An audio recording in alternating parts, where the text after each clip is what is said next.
राजस्थानी बात परंपरा की बातों के अंतर्गत हम आज जिस बात का अध्ययन कर रहे हैं उस बात का नाम है नाहरी हरणी धर्मे केरी बात। राजस्थानी गद्य परंपरा में मध्यकालीन गद्य विधाओं का जब हमने अध्ययन किया था उस समय हमारे सामने एक गद्य विधा आई थी जिसे हमने नाम दिया था बालावबोध। और बालावबोध का प्रसंग में यह भी बताया गया था कि बालावबोध के अंतर्गत जातक कथाओं को लिया जाता है जिसमें बालकों को नीति का, धर्म का, आदर्श का ज्ञान देने के लिए कुछ कथाओं को लिखा जाता और उन्हें बालकों को समझाया जाता, जिनमें उन पात्रों के माध्यम से, उस कथा वस्तु के माध्यम से बालकों के मन में कुछ ज्ञान की प्राप्ति हो, उन्हें कुछ आदर्श की प्राप्ति हो। नाहरी हरणी धर्मे की बात भी उसी परंपरा की एक कथा है जिसमें पशुओं के माध्यम से ज्ञान की बात बालकों के लिए बताई गई। इसमें यह बताने का प्रयास किया है वार्ताकार ने कि हमें कभी भी मित्रता और दुश्मनी, यहाँ केवल मित्रता की बात है लेकिन ये कहा है मित्रता और दुश्मनी हमें हमेशा अपने के बराबरी के साथ करनी चाहिए। कभी भी रिश्ता, मित्रता या दुश्मनी जो अपने से बड़ा या छोटा हो उससे नहीं करना चाहिए, अन्यथा यदि ऐसा कर लेते हैं तो हमें उसका परिणाम पश्चाताप के रूप में प्राप्त होता है, दुख के रूप में प्राप्त होता है। यह बात समझाने का प्रयास, यह बात समझाने का किया कि हमें रिश्ता और दोस्ती हमेशा बराबरी वाले के साथ करना चाहिए। इस कहानी में नाहरी यानी शेरनी और हरणी यानी हिरणी, मृगी, इन दो की कथाओं का बात बताई गई है। कथा इस प्रकार से है, एक यक्ष था, यक्ष यानी एक साधु था। वह यक्ष नदी के ऊपर एक आश्रम में तपस्या करता था। उस यक्ष के पास एक हिरणी रहती थी। एक दिन वहां उस यक्ष के आश्रम पर एक शेरनी आई, नाहरी आई, और वह शेरनी हिरणी से कहती है कि आओ अपन धर्म की बहनें बन जाती हैं, अपना मित्रता स्थापित कर लेते हैं। तब हिरणी यह जवाब देती है कि यह बहुत पुरानी बात है, यह कहावत है कि नाहरी और हिरणी का क्या साथ है, अर्थात इन दोनों का कोई संबंध आपस में नहीं होता। और मृगी जो हिरणी है वह एक दोहा भी कहती है, आदू संग हुओ नहीं हरणा अरसिहा, राती ही भक्षण करे किम लाभे दीहा। अर्थात यह बहुत पुरानी बात है कि हिरणों और सिंह का कभी भी साथ नहीं होता, क्योंकि दोस्ती होती भी है तो रात को ही शेरनी जो है या शेर जो है वह हिरण का भक्षण कर लेता है और दिन तो कभी उगता ही नहीं है।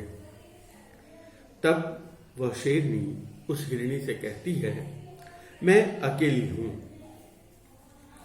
हमारे बीच में सूर्य है, हम इस सूर्य की सौगंध लेकर दोस्ती स्थापित करते हैं। दिन में अपन घूमेंगे, करेंगे, अपना अपना काम करेंगे, अपना शिकार करेंगे, अपना घूमेंगे, और रात को बैठकर बातें करेंगे। मेरे भी पति नहीं है और तुम्हारे भी पति नहीं है, दुख सुख की बातें मिल बैठकर करेंगे। तब शेरनी के इस दबाव देने पर या इस प्रस्ताव पर हिरणी जो है वह सूर्य की शपथ लेकर आपस में सहेलियां बन जाती है, धर्म की बहनें बन जाती है। इन दोनों के ही बच्चे हैं। शेरनी के शावक हैं, हिरणी के भी मृग शावक हैं। तब यक्ष ने हिरणी को कहा, तुमने नारी का साथ क्यों किया है, तुम्हें संग क्यों किया है? तब हिरणी जवाब देती है, वह तो मैंने कर लिया, और अब ऐसी दोस्ती हुई है कि मेरे इन बच्चों को अब किसी प्रकार का भय नहीं है। हम दोनों ने आपस में सूर्य की शपथ ली है। अब ये दोनों ही जंगल में घूमने के लिए जाते हैं, अपने अपने कार्य के लिए जाती हैं, और दोनों के ही बच्चे वहीं साथ में यक्ष के आश्रम के आसपास में रहते हैं। एक दिन की संयोग की बात है, दोनों ही वापस जंगल में घूमकर, वन में घूमकर आ रही थी। तब उस जंगल में एक पानी का बहुत बड़ा नाला था।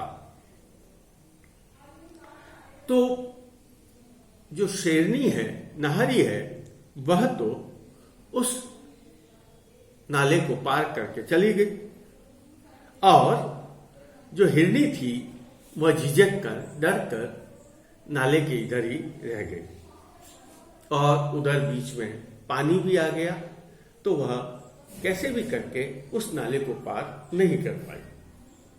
तब शेरनी तो वापस अपने ठिकाने पर आ गई, उस यक्ष के आश्रम के आसपास आ गई। तब शेरनी के बच्चे अपनी मां के सामने गए, और उसी समय शेरनी को आते देखकर हिरणी के बच्चों ने सोचा, हमारी भी मां आ गई है, इसलिए वे भी सामने गए। लेकिन हिरणी के बच्चों को अपनी मां नहीं दिखी। तब वो शेरनी को कहने लगे, तुमने हमारी मां को खा लिया है। जो तुम्हारा साथ किया, तब सबने आपको मना किया था, कि उससे मना किया था कि तुम शेरनी का साथ मत करो।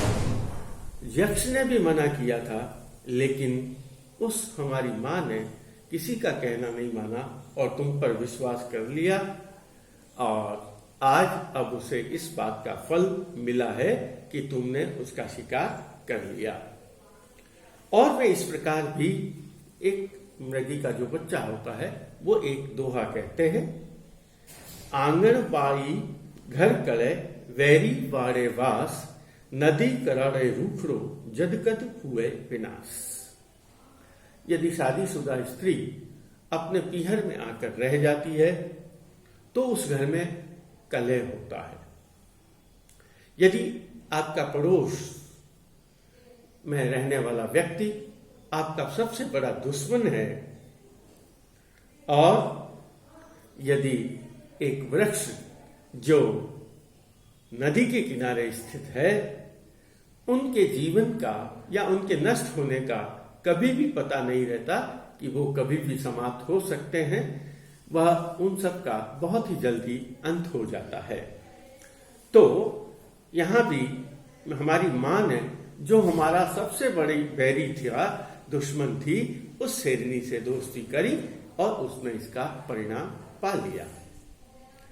मैं देखो, मेरी मां ने वैरी वासे वाड़े वास किया, अर्थात अपने दुश्मन के साथ अपना दोस्ती निभाई।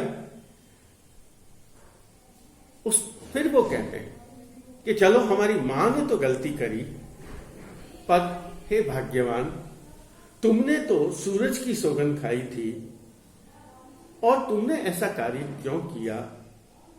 तुम्हारे ऊपर ईश्वर का कोप होगा, तुम्हें भगवान की कृपा कभी भी प्राप्त नहीं होगी, तुम्हें भगवान बुरा फल देगा। तब वह शेरनी कहती है, मैंने तुम्हारी मां यानी हिरनी को नहीं खाया है, तुम मेरे ऊपर गलत कलंक मत लगाओ, झूठा इल्जाम मत लगाओ। यह बात सुनकर वहां यक्ष भी आ जाता है, और यक्ष जो है वह भी उस शेरनी को कहता है, हे शेरनी, तेरी गति नहीं होगी, तुझे मुक्ति प्राप्त नहीं होगी, तेरा मुंह देखने लायक नहीं है, तेरे मुंह देखने वाले को पाप लगेगा। तब शेरनी यह कहती है, मैंने हिरनी को नहीं खाया है, ये झूठ बोलते हैं, मेरे से आप शपथ लिरवाई। मैं सौगंध खाने के लिए तैयार हूं और सौगंध खाकर कह सकती हूं मैंने हिरनी को नहीं खाया है। तब यक्ष कहता है, ठीक है, आप सौगंध खाओ। और शेरनी यक्ष को कहती है कि आप कठोर से कठोर भी मुझे सौगंध दिलाओ, वचन दिलाओ, मैं आपको यह कहने के लिए तैयार हूं कि तुम चाहे कुछ भी कह दो, मैंने हिरनी को नहीं खाया है। और हिरनी की बात को हिरनी के बच्चों के सामने, यक्ष के सामने वह शेरनी खड़ी होती है और सूर्य भगवान के सामने खड़ी होकर यह कहती है कि यदि मैंने हिरनी को खाया है तो मुझे अगला जन्म बहुत बुरा मिले, मैं अपनी मर्यादा से हटा हूं, मर्यादाहीन जीवन बिताऊं। तभी नारी और शेरनी के बच्चे भी झगड़ा कर रहे होते हैं। जो पहले खेलते थे आपस में, उन दोनों के बीच में अब संघर्ष होने लगा। यह सब कुछ हो ही रहा था, तभी हिरनी जिस नाले को पार नहीं कर पाई थी, उस नाले को पार करके पानी के कम हो जाने के कारण वहां आकर खड़ी हो गई। तब यक्ष जो है वह शेरनी को धन्यवाद देता है कि तुमने बहुत अच्छा प्रण लिया, वचन लिया, सौगंध ली और तुम्हारा वचन सत्य हो गया। तब यक्ष शेरनी को कहता है कि जो तू वचन मांगते है, जो तू वरदान मांगती है, मैं तुझे वरदान देने के लिए तैयार हूं। तब वह शेरनी कहती है, यक्ष, तू पाप जाने अथवा धर्म जाने। हे यक्ष, पाप क्या है, पुण्य क्या है, धर्म क्या है, पाप क्या है, यह तो आप सब लोग जानते। मैंने तो सच का साथ दिया, मैं तो हमेशा सत्य वचन पर रही और सत्य वचन पर रहने के कारण ईश्वर ने मेरी तपस्या को, मेरे वचन को निभाया। वह क्या कहती है, यक्ष, तू पाप जाने अथवा धर्म जाने, मैं साच कियो तेसु ईश्वर भारी प्रतिज्ञा राखी। उसने कहा, ईश्वर ने मेरे वचन को निभाया क्योंकि मैं सत्य पालन पर थी। मैं जो सत्य पालन, यहाँ वार्ताकार कहना चाहता है, जो सत्य का पालन करता है, ईश्वर भी उसकी सहायता करता है, ईश्वर उसके वचनों की रक्षा करता है। शेरनी इससे आगे कहती है, मृगिनु किन और ही जीनावर खादी हवंत, तो मारे माथे कलन चढ़ंत। उसने कहा, इससे भी बड़ी बात मैं और कह रही हूं, आज की तारीख में, आज के समय में, यदि इस हिरनी को मैंने तो नहीं खाया, मैंने सौगंध भी ली, शपथ भी ली, वचन दिया, लेकिन यदि मेरे अलावा कोई और दूसरा जानवर यदि इसको खा लेता, तब भी उसका कलंक मेरे ऊपर ही चढ़ता। लेकिन मैं सत्य पर रही, सत्य पर अडिग रहने वाले को ईश्वर ने सहायता करी। लेकिन ईश्वर ने परमेश्वर जी प्रतिज्ञा राखी। तारा नारी यक्ष नु कहने लगो, मृगी मृगी रे जावो, हूं मारे जाइस, थे प्रसन्न हुआ ओज मांगू। तब वो वापस कहता है, मुझे कुछ नहीं चाहिए, आप प्रसन्न हुए, हिरनी अपने घर जाए, मैं अपने घर जाती हूं और आप सभी प्रसन्न हैं, इसके लिए मुझे कुछ भी नहीं चाहिए। तद नारी आपरे ठिकाने गई, मृगी और बच्चा उठे रहा। और शेरनी तो अपने ठिकाने चली गई, लेकिन वो मृगी और उसके मृग शावक वहीं यक्ष के पास रहे। इस प्रकार यह बात संपूर्ण होती है।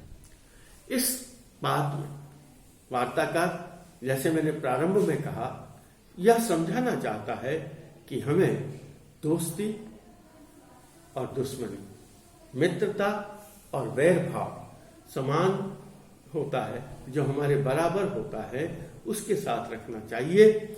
और जो दूसरी बात उसने कही वह यह कही, जो व्यक्ति सत्य के ऊपर चलता है, जो सत्य वचन का पालन करता है, ईश्वर उसकी बहुत सहायता करता है। ईश्वर उसके वचनों की, उनके प्राणों की, उसके प्रण की रक्षा करता है। जैसा शेरनी की वचनों की रक्षा सत्य पर रहने के लिए करी, और जैसे उसने अंत में कहा कि यदि दूसरा जानवर भी उसे खा लेता तब भी कलंक तो मेरे ऊपर ही आता, लेकिन ईश्वर ने मेरे वचनों की रक्षा करी। यहाँ यही कहना चाहता है, जो सत्य के मार्ग पर चलता है ईश्वर उसकी सहायता करते हैं, और ईश्वर जीवन के प्रत्येक क्षेत्र में उसे विजय प्रदान करते हैं। यही इस कहानी का सार है, और यही बालावबोध के माध्यम से इन दो पशुओं के चित्रण से वार्ताकार ने ज्ञान देने का प्रयास किया है, जिसमें वह पूर्ण रूप से सफल है। धन्यवाद।